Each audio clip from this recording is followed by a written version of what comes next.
Nós conversamos a partir de agora aqui na Band News FM com o arquiteto Jaime Lago Mestieri, conhecido por dar nome a um dos principais escritórios do ramo no país, que soma projetos de mais de 70 shoppings, centros comerciais. Trabalham ainda com projetos de concessões urbanas, como terminais de ônibus, metrô, BRT e expansões de aeroportos em cidades como Rio de Janeiro, São Paulo, Salvador, Curitiba, Manaus e Brasília. Bem-vindo, muito obrigada pela participação. Obrigado, Roberta. Obrigado pela introdução. A gente tem vários assuntos para tratar por aqui, de tendências que os nossos ouvintes internautas com certeza vão gostar muito de acompanhar. A região metropolitana de São Paulo, por exemplo, vai ganhar mais um shopping, o Central Park Plaza, que vai ficar do lado de Cotia. Tem um projeto que está em obras, abertura prevista ainda para 2023, o shopping que tem arquitetura assinada pelo seu escritório.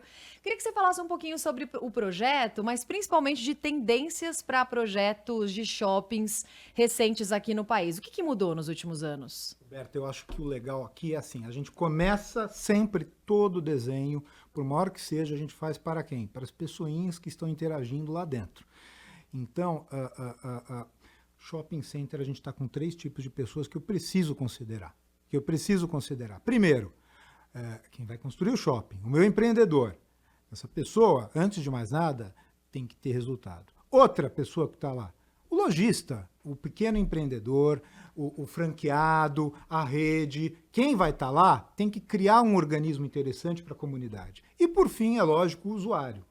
São 3 perfis que a gente tem que atender nesse universo, nesse microcosmo. Então, o que a gente precisa fazer? A gente precisa criar hoje o que é? Não é nem mais chama shopping center. Hoje, o nosso processo de desenvolvimento é muito mais amplo do que isso. Esses equipamentos, eles pedem mais do que só um centro de compra, um shopping center. Não é mais só isso. A gente tem que ter um ponto de encontro, onde se desenvolve a vida, como se fosse a rua de uma cidade, como se fosse um tecido urbano. Você está andando na calçada, você está saindo de uma loja, você encontra com alguém que foi comprar um pão, uma pessoa que saiu de uma academia. São diversas atividades. Isso é o natural. Isso é o que existe. Isso que a gente está tentando trazer hoje para esses grandes centros. Eu quero trazer a vida. Eu não quero só levar uma máquina de compra, de corredores cheio de vitrines. A pessoa que vai lá e está num momento de retenção de gastos, um momento econômico mais de maior controle, ela tem que se sentir à vontade de frequentar um espaço que não seja só shopping. Ela tem que ter uma praça para os filhos dela, para o cachorro dela. Ela tem que ir lá para fazer um exame médico e, quem sabe, até poder comprar. Então, hoje, os nossos grandes equipamentos, os nossos antigos shopping centers estão se transformando em life centers. Por que life centers? Porque é um espaço, é uma mini cidade, é um bairro construído onde o usuário vai se sentir à vontade, a gente vai ter mais locadores lá, eu não quero só lojista, eu quero o profissional liberal, eu quero claro, o dono do restaurante, eu quero a grande rede, eu quero a pequeno empresário que vai estar começando. Enfim, eu quero uma cidade. O que a rua de uma calçada tem, a gente tem que trazer para dentro de um empreendimento desses. Esse é um modelo hoje que está sendo aplicado e com grande sucesso, com grande resposta. É um projeto pensado também para a experiência dos usuários, das pessoas que circulam, é isso? Seria isso? Hoje, as pessoas querem mais usar do que ter. Então, é isso. Você tem até aquela briga do online, físico e virtual. É provado, e através, até a pandemia, de certa forma, ajudou nisso, que a experiência ela vai inevitavelmente passar pelo digital. Mas ela passa pelo digital e é complementada. É complementada com o calor humano, com o contato. Então, eu não quero ser só uma máquina de compra que eu vou lá à noite no celular enquanto eu estou vendo TV, encomendo um produto e chego em casa. Não é só isso. Não é só isso. Então, a gente tem que promover um palco para a vida acontecer. E isso é feito nesses novos empreendimentos que a gente está fazendo. Sim. E nesse sentido, qual que é a tendência para projetos de varejo e food service também? Tem a ver com essa mesma conexão de ideias, de experiência, de ter um espaço ali, não colaborativo, mas de encontros, também é essa a tendência? Hoje a gente está fazendo um produto, até tivemos uma reunião essa semana, é grande, é um produto de mais ou menos 100, 150 mil metros quadrados de área de venda, de área locável. E no final nós propusemos lajes abertas, com praças, com varandas, com decks para alimentação. E aí o cliente nos perguntou, mas como é que vai ser feita a ordenação, a locação, a ocupação dessas áreas todas? Eu falei, olha, a gente tem que combinar com os russos. O mercado vai dizer, a vida vai dizer. Isso daqui tem que ser um palco para que a cidade aconteça nela. Ou seja, eu quero que o varejo esteja do lado de uma igreja, esteja do lado de uma alimentaçãozinha da Dona Maria, que faz coxinha, que vai estar do lado de uma outra rede grande organizada, todos vão coexistir bem. Então, acho que a grande tendência é não forçar nada artificial, é ter a naturalidade nisso. As ruas das cidades, você vê o mercado antigo do bazar lá de Istambul, é uma rua comercial que existe há milhares de anos. Por que ela existe? Sobreviveu à guerra, sobreviveu à crise, sobreviveu a tudo. Porque ela é natural, ela vai se adaptando, a população vai tendo nela o tecido. Ao contrário de empreendimentos que são artificialmente produzidos, que morrem. Então, hoje, a tendência é a naturalidade, versatilidade e adaptação. Como o projeto é pensado, Jaime, para de fato atrair consumidores? Como é que vocês fazem estudo, por exemplo, de público, para entender com quem que vocês estão falando, com quem que vocês estão conectando, e a arquitetura conversar com o estilo da construção? Isso pensando em shoppings, restaurantes, mais espaço de serviços também. Olha, a gente desenvolve sempre a arquitetura, voltando à minha frase, não, do Garrincha, combinando com os russos. A mesa é composta por quatro mãos, por 4 pares de mãos, né? Nós, os empreendedores, o comercializador e uma mesa lá, uma cadeira fica vazia, que é o mercado. Então a gente combina, a gente acredita, a gente acha, mas daí a gente confirma quando isso vai lá para fora. A gente tem que falar com a população usuária, a gente tem que falar com quem vai estar disposto a investir nesse negócio. Então, é dessa forma. É um ida e vinda, é uma costura até que o modelo se estabilize. Uhum. Nesse sentido, vocês assinaram um projeto que eu achei bem interessante, do Boulevard do Brás, com um calçadão, enterraram fios ali, que foi baseado, inclusive, no modelo europeu. Como é que isso foi pensado e poderia, inclusive, ser levado a outros pontos da capital paulista e cidades brasileiras? Isso é bem legal. O escritório tem muita atuação no desenvolvimento de espaço público, através de concessões. E esse foi um caso. Os clientes nossos pegaram a concessão, não de exploração comercial, só de qualificação, dessa que é uma rua fortíssima lá na área de ambulantes, de camelôs, esse tipo de projeto nos anima muito, porque ele é um empurrão para procurar qualificar o pequeno empreendedor. Então, o brasileiro, eu estava até vendo outro dia uma pesquisa e me caíram esses dados, o brasileiro ele sonha, ele procura mais do que a estabilidade financeira que todos procuramos, não é? Mas ele procura o empreendedorismo. Então, se a gente não der uma assistência com um universo bom para ele, como, por exemplo, o Sebrae faz bem também em cursos, ou com um espaço qualificado, ele vai ficar sempre marginalizado. Então, o que a gente está fazendo lá é um palco também, é uma esteira, onde já existe esse comércio lá, mas a gente vai qualificar ele para que ele não se torne agressivo, para que ele se torne um objeto, um mobiliário urbano, que atraiam mais pessoas e, enfim, aquilo se torne uma área de lazer, de passeio e de compras a céu aberto. Tá? Então, esse tipo de iniciativa nós estamos fazendo em outras áreas também, e é de interesse do empresariado, ainda que não tenha exploração comercial, porque esse tipo de iniciativa, de produto, ecoa positivamente no bairro e transforma o bairro.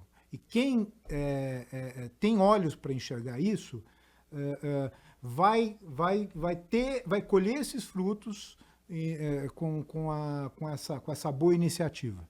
Que outras regiões do país já estão rolando projetos de boulevard?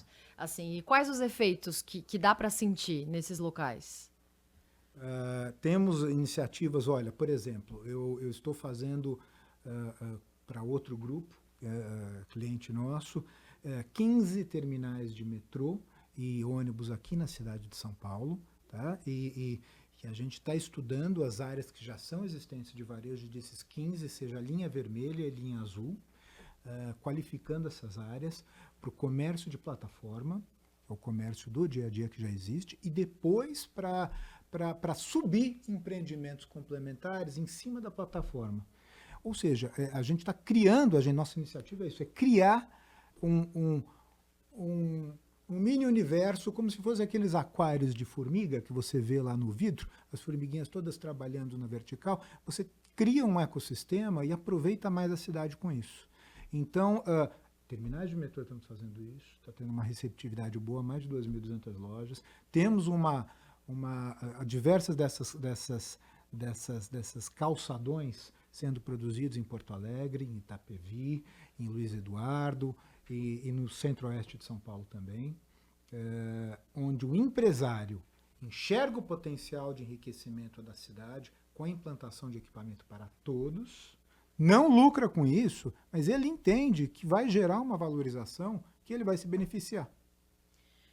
Como é que você vê as concessões urbanas hoje?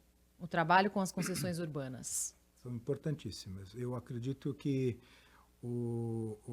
a chave do maior sucesso do meu trabalho, que é trabalhar com o comportamento através da arquitetura, é quando o público e o privado se unem.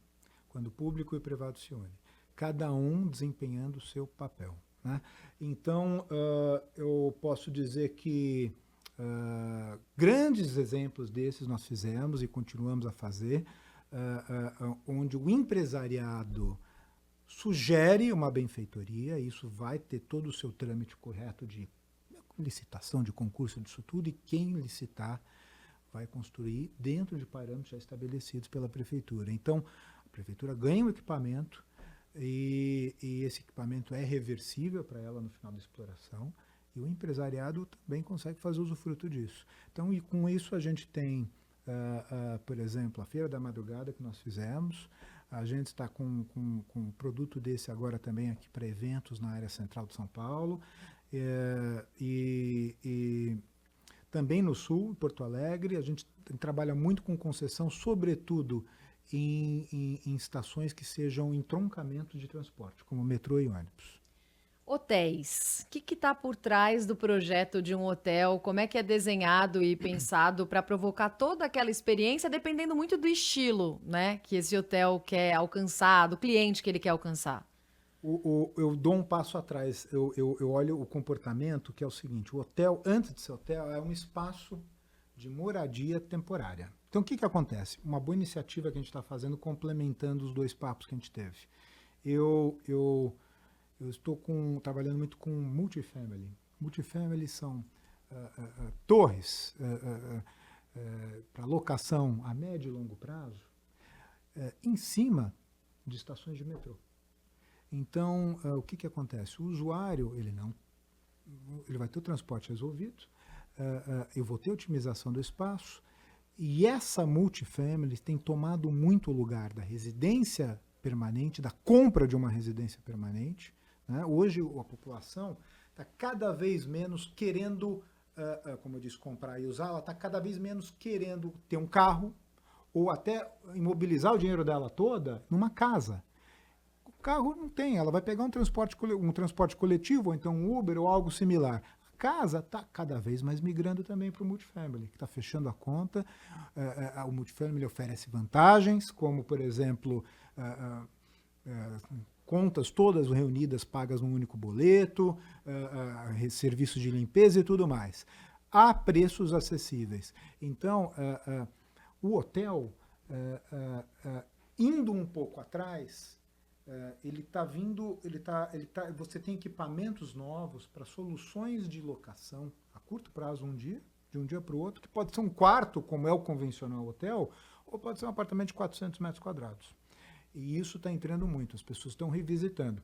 O Booking, hoje com ele e o Airbnb, imagino, eles competem muito com a Marriott, por exemplo.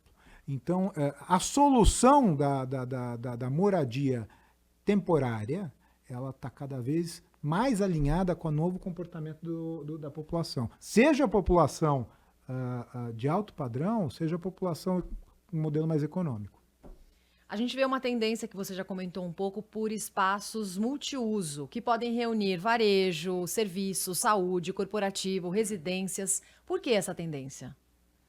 A gente estava indo outro dia numa inauguração de um outro shopping que nós fizemos, que é um modelo mais convencional, e é um shopping grande, era já de 200 mil metros quadrados. Extremamente bem construído e ele bem locado, mas estava dirigindo, estava passando de carro, você não consegue deixar de identificar aquele volume grande que surge no bairro, que destoa do resto do contorno da cidade. E isso hoje em dia está cada vez sendo mais trocado.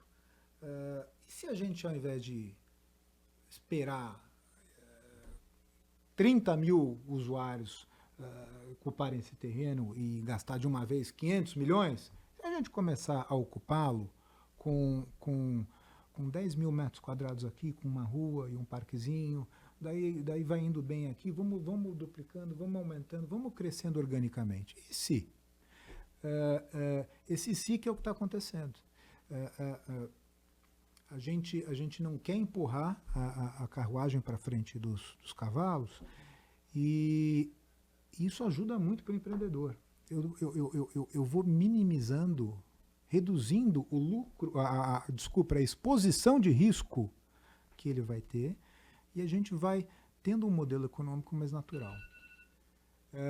Ou seja, eu tenho uma malha urbana, eu tenho um bairro sendo criado, e tem um prefeitinho lá particular desse bairro, que é o gestor, que é a pessoa que vai tomar conta e vai ter um segundo olho, além do público, em cima disso. Então é um bairro com mais segurança, com mais qualidade, com mais equipamento, com mais entrega. Então esses multiusos estão cada vez mais se tornando imperceptíveis na cidade. Eles estão sendo contornos, bairros da população com uma qualidade maior. Isso a gente vê muito, por exemplo, em Los Angeles. E acho que é o momento certo para transformá-los, para implantá-los aqui. O que é o retrofit? Quando fazer, por que fazer e como é que você vê? Essa é ótima, porque é um tema que está muito em voga, sobretudo nos centros, né, nas áreas centrais das cidades de São Paulo, por exemplo, e outros. O retrofit não é passar um batom. Ele não é passar um batom, não é colocar uma maquiagem, não é trocar o acabamento do prédio e deixar ele mais bonitinho. O retrofit não é isso.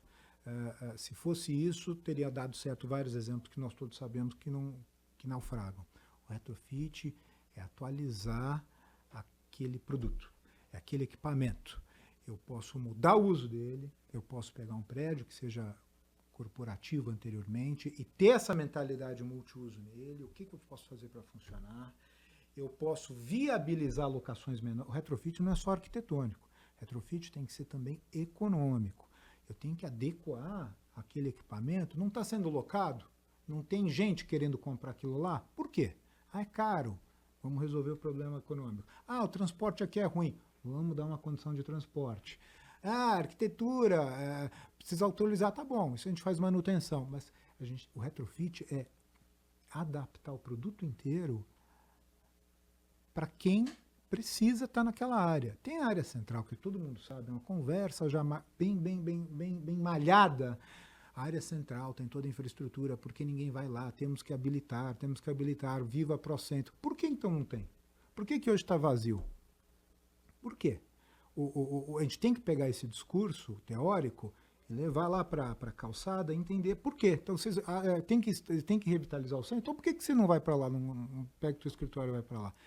Então, a gente tem que atualizar, como eu disse do Life Center. A gente tem que atender a segurança de uma forma privada, a gente tem que não só com a arquitetura, eu acredito em um trabalho multidisciplinar, mas o econômico, a solução de transporte. No âmbito privado, não dá para esperar o público, a gente tem que pegar isso tudo e deixar o prédio atraente para quem for lá.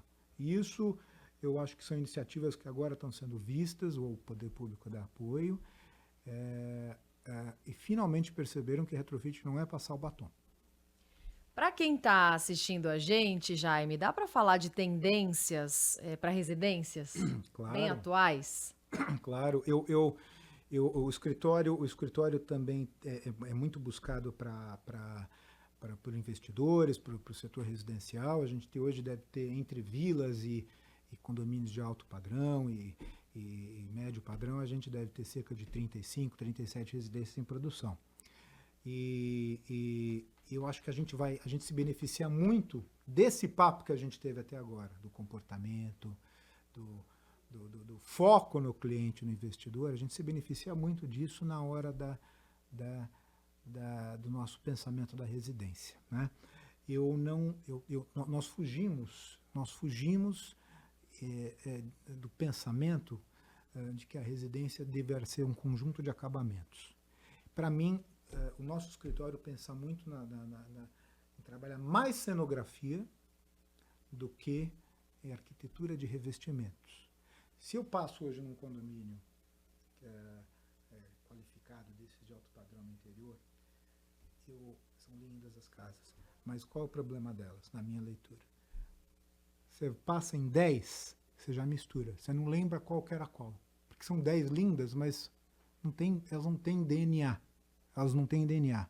Então, para mim, a gente pensa na casa, ela tem que ser um storyboard. A nossa casa é um storyboard.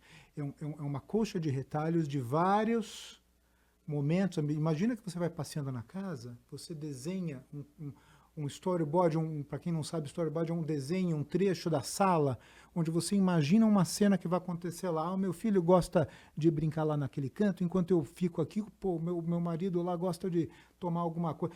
Você desenha momentos. Daí a gente pega uma agulha e faz uma coxa de retalho desses momentos. A casa não tem que ser vista de fora para dentro. É algo mais autêntico, você quer dizer? Ela não tem que ser... Olha, a gente não gosta muito o que está usando, está fazendo, esse gerúndio. A gente gosta de dentro para fora. A casa tem que ser assim. Eu tenho que pegar e tangibilizar a vida da pessoa lá dentro. Eu tenho que pegar o DNA dela. A minha missão é, quando você tem um filho, todo mundo fala, ele é teu jeito, ele é o teu jeitão, olha, eu vejo você nele. Eu quero que eles vejam as pessoas na casa. Então, a casa tem que ela tem que representar a vida daquela pessoa. Acabamento, se é madeirinha, se é mármore, se é pedra, se é concreto, é raspar a superfície. A missão principal da casa é atender isso, é tangibilizar, ela tem que ser de dentro para fora, não de fora para dentro. Isso a gente faz nas casas de alto padrão, a gente está com casa de 3.000 metros fazendo, tanto também nas casas de 200, 150 metros. Para mim, elas não diferem. O metro quadrado, para mim, tem a mesma valia das duas. Se eu fosse usar o meu dinheiro para comprar, o metro quadrado, o custo por metro quadrado das duas, para mim, é igual. É da mesma qualidade. É irrelevante se a madeirinha a gente coloca hoje aqui de 5.000 metros, porque essa madeirinha é datada. Daqui a 5 anos, 10 anos, 50 anos, pode ser que ela mude. Mas o projeto, o produto, não. Como é que você vê o futuro da arquitetura, então, aqui no Brasil? Depois a gente vai falar fora também. Nós voltamos agora de um mês em Tóquio. E lá em Tóquio, fora a Ginza, que é uma rua comercial que tem as marcas todas, as arquiteturas boas, elas não ligam tanto para o acabamento bom ou para a casa gigante. Não ligam. Tenho certeza absoluta que se pegarmos um bom arquiteto japonês, trazemos para fazer aqui uma casa num condomínio Boa Vista Baronesa, aquela casa vai ter uma qualidade que não vai ser acabamento, balanços, vãos, nada disso, mas ela vai ter uma qualidade, como eu disse, um DNA fantástico, porque ele já pensa com outros valores. Então, qual é a tendência nossa, eu acho? cada vez mais deixar o material de lado e tentar partir para o intangível, pegar a história da pessoa, pegar o que está usando, não interessa o que está usando. Eu quero saber como essa casa vai respirar junto com vocês. Como ela vai traduzir a personalidade das pessoas que vão morar naquela casa. Se a casa estiver inteira pintada de branco e o piso também de concreto, essa casa vai valer muito mais do que uma outra com todos os acabamentos que vão estar lá na feira da Expo Revestir. Então a tendência para a arquitetura brasileira é de mais personalidade, seria isso? Mais personalidade, menos ostentação, menos preocupação com tamanho, mais preocupação com qualidade. Essa é a grande tendência que eu acredito. E fora do Brasil, o que daria para a gente destacar de alguns projetos lá fora, para a gente olhar também e se inspirar? Olha, eles estão. Eu gosto muito, eu tenho um fraco pela arquitetura, como eu disse, asiática, porque são cidades que já lidam com questões de espaço, de superpopulação, de infraestrutura. São cidades grandes, como as nossas cidades aqui, mas que souberam entrar em harmonia, em convivência de uma forma muito boa. Eu acho que isso valoriza o espaço público, os museus lá são os museus, espaços culturais, os eventos em praça são mais qualificados, a população cuida mais do seu bem. Uma coisa curiosa, uma dessas vezes que eu estava em Tóquio, de manhã eu saí, estava com vontade de tomar um café, a gente parou numa loja de café, eu peguei uma copinha de café descartável e tomei. Isso era 9, 10 da manhã. Eu fiquei com o copinho de café até as 7 da noite na minha mão. Não tem lixo na cidade de Tóquio. Por que não tem lixo? Eles são sujos? Não, ao contrário. Cada um cuida do seu lixo. Cada um cuida do seu lixo. Eles não estão preocupados com a lixeira, eles estão preocupados com o processo de geração do lixo até o final. Então, cada um pega o seu lixo, guarda na bolsa e no final do dia vai colocar em casa. Isso é cuidar da cidade. Então, eu espero que a tendência nossa seja essa. Então, se você precisasse escolher uma região do mundo para se inspirar na arquitetura, seria a arquitetura asiática? E como você define a arquitetura asiática em palavras? Minimalista, necessária, elegante também. Você escolheria a asiática? Faltou responder isso? Escolheria. Muito bom. Jaime, muito obrigada por essa conversa com a gente na Band News FM. Obrigado, gente. Muito obrigado mesmo pelo espaço. Bom trabalho, até mais. Até mais.